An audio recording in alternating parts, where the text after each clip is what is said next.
नमस्कार,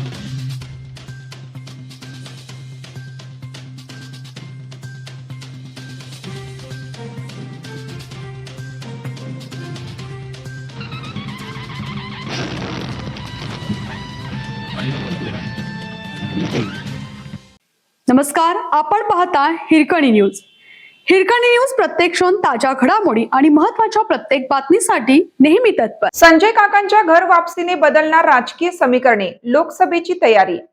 माजी खासदार संजय पाटील यांना भाजपमध्ये घर वापसी करण्यासाठी ग्रीन सिग्नल मिळाला आहे. संजय काकांच्या भाजप प्रवेशाने जिल्ह्यातील राजकीय समीकरणे पुन्हा बदलणार आहेत. येणाऱ्या लोकसभा निवडणुकीत पुन्हा संजय पाटील निवडणुकीच्या रिंगणात असणार आहेत. तर संजय काकांच्या पक्षप्रवेशाने तासगाव पंचायत समिती, तासगाव नगरपालिका आणि कवठेमहांकाळ नगरपंचायतीत सत्ता बदल होणार असून तिन्ही ठिकाणची सत्ता भाजपमय होणार आहे.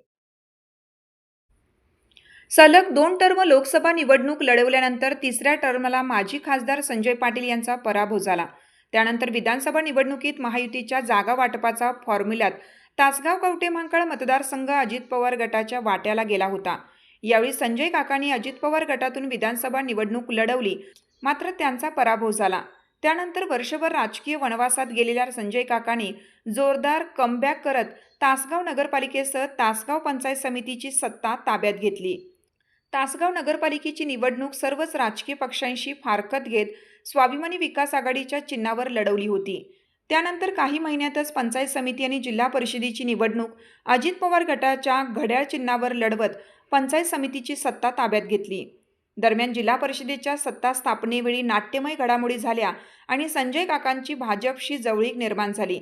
नुकत्याच झालेल्या विधान परिषद निवडणुकीत देखील संजय काकांनी भाजपला पाठबळ दिले.